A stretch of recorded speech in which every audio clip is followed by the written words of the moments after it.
Бәріңе сәлем достар. Бүгін мен сіздерге 1999 жылы шыққан «Шпион, который меня соблазнил» фильмінің қысқаша нұсқасын айтатын боламын. Остин Пауэрс халықаралық құпия агенті болып табылады. Ол 1967 жылы мұздатылып, дұшпаны доктор Зломен шайқасу үшін 90 жылдары қайта ерітілді. Бір күні Остин сұлу әйелмен балайын өткізеді, бірақ ол пультті басқанда ол теледидардан емес, жұбайынікі болып шықты. Ол адам емес, кеудесінде пулеметтер салынған киборг болды. Бұл доктор Злоның келіншек сыйлығы болды. Бірақ Остин оның жарылғанына қатты ренжіген жоқ, себебі енді оның басы бос. НАТО базасында бір әскери телешоуды қосты. Ол жерде Скотт Сло дүниежүзілік зұлымдық ұйымдарының басшысына, әкесіне шағымданады.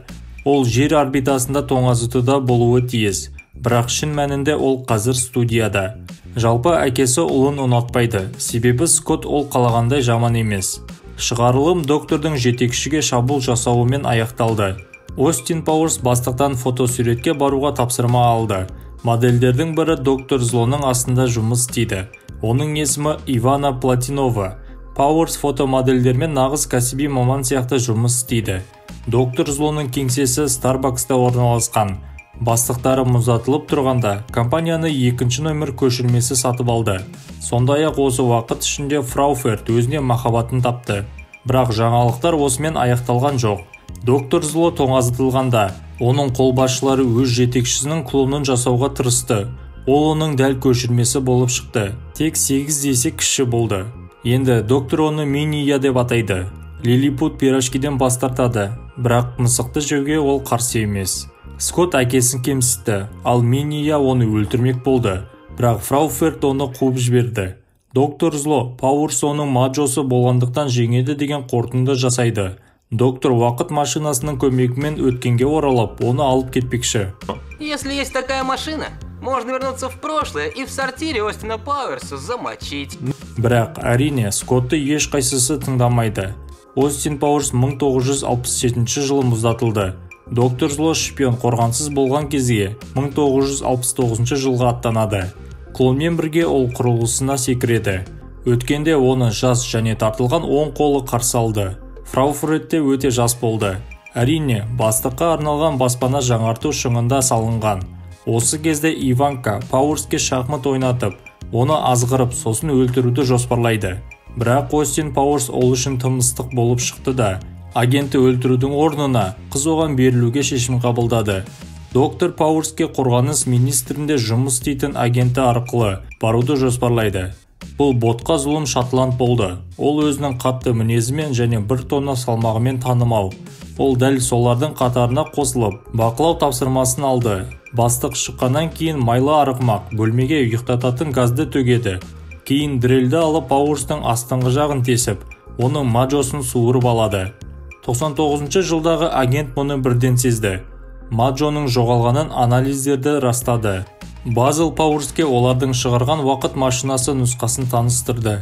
Оның арқасында ол да қайта 1969 жылға орала алады. Жылдамдық қалып агент уақытқа секіріп, бірден өз үйінде тап болды. Ол сол сәтте билеуге кірісті. Екінші қабаттан Пауэрсті бір сары қыз көріп, онымен билеу үшін төменге түсті. Бірақ доктор Зло үшін жұмыс істейтін бәсекелесі пайда болды. Солай болып шықты. Ол киллер артынан пышақты лақтырған кезде агенттің назарын аударған. Бірақ одан өзі зардап шекті. Киллер пулеметті алып шықты, бірақ оқ дәрінің бәрі тағы да әйелдің өзіне тиді. Мочи его из базуки! Мочи! Бірақ гранатаны тағы да ханым өзіне де алды. Агентпен бірге олар терезеден ұшып шықты да, Пауэрс оны соңғы рет пайдаланып үлгерді. Тебе не победить, Пауэрс. Почему ты еще жива? Атыстан Пауэрс Фелиция атты агентмен бірге машинамен қашып кетті. Олардың артынан тағы бір киллер ілесті. Бірақ Фелиция небәрі бір оқ атқан соң, оның көлігі жағаға ұшып кетті. Мустафа аман қалды және доктор Зло туралы ақпарат беруде.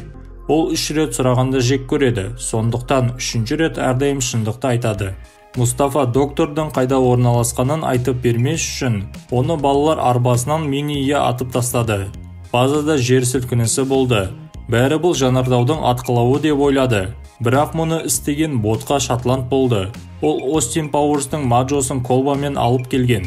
Ал кейстегі ақысын оған Миния әкеліп берді. Ботқа балалармен тамақтанғанды жақсы көреді, сондықтан Минияны оның аузына кіріп кетуін талап етеді. Ол тіпті осы бір кішкентай баланы алу үшін ақшадан бас тартуға дайын болды. Доктор Зло Пауэрстың маджосын колбадан ішіп, бірден нағыз Казановаға айналды. Жақын маңда тек Фрауферт қана болды, сондықтан ол оның сиқырына ілініп қалды.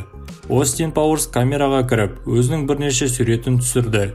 Кейін ол Фелициямен серуенге шықты да, олар бірге корольдік гвардияшыларды мазақтайды. Пауэрс батыстық биімен жаңа қызды сындыруға шешім қабылдады. Фрауферт пен доктор Зло бір-біріне қиындық туғызбауға уәде берсе де, қызметтік роман оларға пайдасын тигізбеді. Ал әйелдің кідірісі бар екені анықталды. Кенет 69 жылға Скотт та келді. Бірақ ол әкесіне керегі жоқ. Оның жаман да билікті мұрагері бар. Остин Пауэрс Фелицияны өз үйіне әкелді. Сондай-ақ ол оның маджосы қайда кеткенін анықтады. Агент қыз оған атақты массаж жасауды сұрайды. Содан кейін шабуылға шығады. Бірақ өкінішке қарай шпионның банкасында түгі жоқ болып, ол қашып кетеді. Базл Фелициядан Остин Пауэрспен жақындаспауды сұрайды да, оған ботқа Шотландтың ізіне түсіп, маяқты бекітуді тапсырады. Сондықтан агент сол түнде ақ ботқаға беріліп қойды. Расына келсек, ол үшін қыз емес, Акарачқа қызық қой деймін. Абжора тағы да тамақтар алу үшін бұрылды. Сөйтіп ол сәтті пайдалану керектігін түсінді де, ботқа Шотландқа маякты тура артына тығады. Доктор Злоның зұлымдық жоспары айға лазер орналастырып, оның көмегімен Вашингтонды жою. Екінші номер өз ұсынысын енгізгісі келді, бірақ бастығы Шариктің көмегімен оған кім номер 1 екенін көрсетті. Ол болса жылап жіберді. Остин Пауэрс Фелицияны тауып, кеше неге қашып кеткенін түсіндіреді. Ол болса маякты ботқаға қосқанымен мақтанады. Сигнал оларды ТЖ станциясына әкелді. Анықталғандай Шотланд үлкен дәретке отырып, маякты лақтырып жіберген. Байқұстардың көзі ашыды, бірақ ағызуға болмайды. Оның анализдерін кал арқылы алу керек. Енді ол кофенің қасында тұр. Сөйтіп ол көп ұзамай Пауэрстың шынысына құйылды. Базл талдау нәтижесінде Кариб теңізіндегі бір ғана аралда өсетін сирек кездесетін көкөніс іздері табылғанын жеткізді. Демек онда доктор Злоның базасы бар екенін хабарлады. Кофе дерьмом пахнет. Это и есть дерьмо. С тертым орехом. Екінші номер Миния тістейді деп шағымданады. Зұлым президентпен хабарласып, сағат 12:00-ден кейін Вашингтон қаласын Миния итеріп жатқан лазермен жояды деп қорқытты. Егер оған $100 миллиард төленбесе, әр қала осылай болады. Мұндай сауал оларда тек күлкі тудырды. Аулада 69 жыл. Бүкіл әлемде ондай ақша жоқ. Лазердің қалай жұмыс істейтінін көрсету үшін доктор Тәуелсіздік күні фильміндегі Ақи жарылысының кадрларын қосты. Осы кезде аралға су астындағы сары қайықпен Пауэрс пен Фелиция жүзіп келді. Доктор Зло әлемнің бұзылуы туралы әнді өзінің кішкентай көшірмесімен бірге орындайды. Скотт жүгіріп келді де, Миния оның төсегіне өлген скунсты салып қойды деп шағымданады. Доктор Зло клонын ұрыспақшы болды, бірақ қолынан келмеді. Ол сондай сүйкімді. Агенттер лагер құрып, іске дайындалуда. Шатырда жаулары оларды қоршап алды. Көлеңкелі ойыннан олар бір түрлі бейнені көреді. Әйгілі агенттің артынан арқан мен зонт шығып, түтін үйіліп, тіпті егеу құйрық көрінеді. Айтпақшы, пиваларды ашуға да ыңғайлы екен. Докторға бірден Пауэрстың аралда екені туралы хабарланды. Бұл уақытта ол Скоттың қандай фуфло екенін және оның қандай керемет клоны Миния екені туралы рэп оқуға шешім қабылдады. Шатырдағы көріністерден кейін жаулары ақыры оларды ұстап алып, бастықтарына алып келді. Пауэрс қазір ғана Фелицияны ботқамен бірге төсектес болғанын білді. Я сексапильный орел, а ты бревно. Доктор Зло Пауэрстың маджосын өзімен бірге айға алып кетпекші.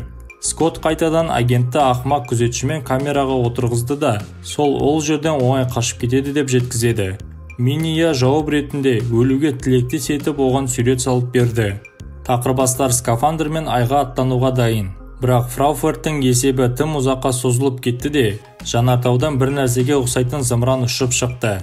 Хуй, не отвлекайся. Я засмотрелся на громадный... Агенттер камерада қамалып, және еден біртіндеп жан-жаққа қарай ашыла бастады. Пауэрс қарым-қатынасты анықтауға шешім қабылдады. бірақ Фелиция оның тек бұйрықты орындағанын айтты. Ол да дәл солай істеуші еді. Бәрі құрсын, шығатын кез келді. Қыздың күзетшіні бейтараптандыру жоспары бар. Әйел оған кеудесін көрсетті. Ақымақ оны ұстау үшін алға жылжып, лаваға құлап түсті. Доктор Зло өзінің адамдарына қалай Вашингтонды жою керектігі туралы нұсқаулар береді. Оны тоқтату үшін агенттер спутникке ілінеді. Лазер іске қосылады және доктор Зло президентке шантаж жасауға дайын болды. Минияның креслосы бұзылып, төбеге ұшып кетті. Енді оны ұзын таяқ арқылы түсіруге тура келеді. Егер клон тірі қалмаса, әрине доктор Зло мазасызданады. Тек 10 минут қана.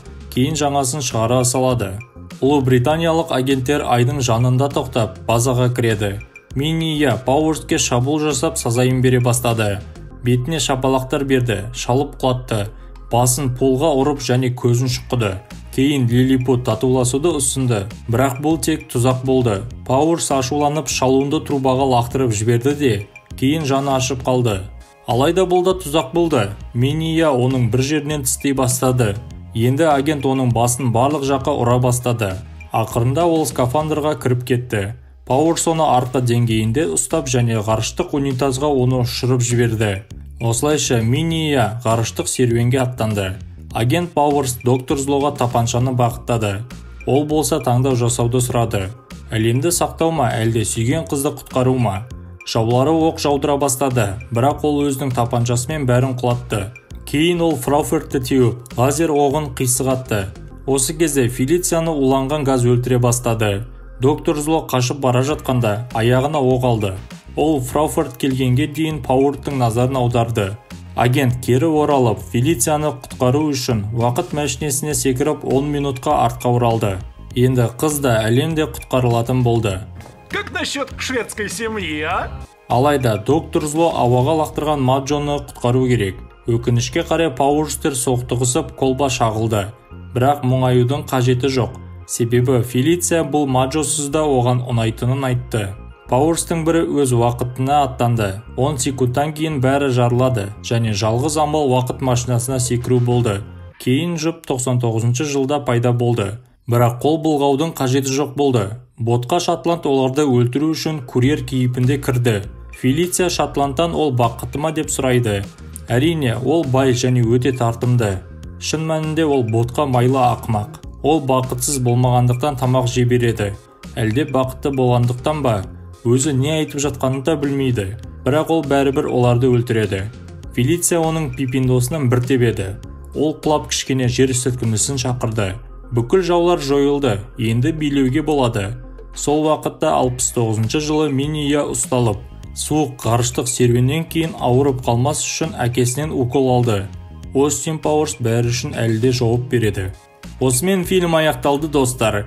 Сіздермен болған киношоу арнасы. Келесіде кездескенше.